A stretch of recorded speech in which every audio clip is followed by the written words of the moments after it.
तर महत्त्वाची बातमी आपण पाहतोय, महायुती सध्या राज्यामध्ये 20 जागांवर तर महाविकास आघाडी 26 जागांवर पुढे आहे। तर इतरांच्या वाट्याला आतापर्यंत 2 जागांची आघाडी मिळाली आहे। पश्चिम बंगाल तृणमूल काँग्रेस 9 जागांवर आघाडीवर।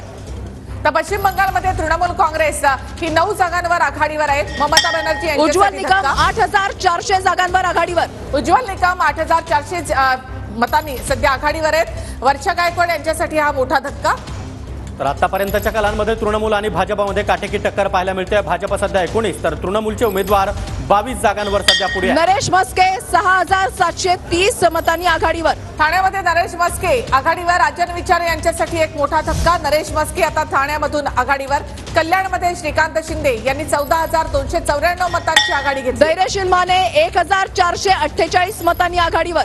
धैर्यशील हातकणंगलेमध्ये आपण पाहतोय, धैर्यशील माने सध्या आघाडीवर आहेत। या ठिकाणी कल्याणमध्ये श्रीकांत शिंदे 14294 मतांनी सध्या आघाडीवर आहे। तर कल्याणमध्ये श्रीकांत शिंदे 14294 मतांनी आघाडी घेतलेली आहे। हेमंत सावरा 9807 मतांनी आघाडीवर। तर पालघरमध्ये आपण पाहतोय, हेमंत सावरा हे पुन्हा एकदा पुढे गेलेले आहेत। हेमंत सावरा यांनी 5000 मतांची आता आघाडी घेतली आहे। राजेश पाटील विरुद्ध भारती कांबडी अशी लढत या ठिकाणी होते। हेमंत सावरा आघाडीवर। ठाकरे गट आणि शरद पवार गट कलांमध्ये दुसऱ्या स्थानावर आहे।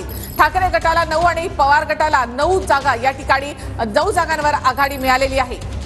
सगळ्यात मोठा पक्ष ठरलाय भाजप। भाजपला 15 जागांवर आघाडी मिळाली आहे, मात्र जागा गेल्या वेळेपेक्षा कमी होताना दिसत आहेत।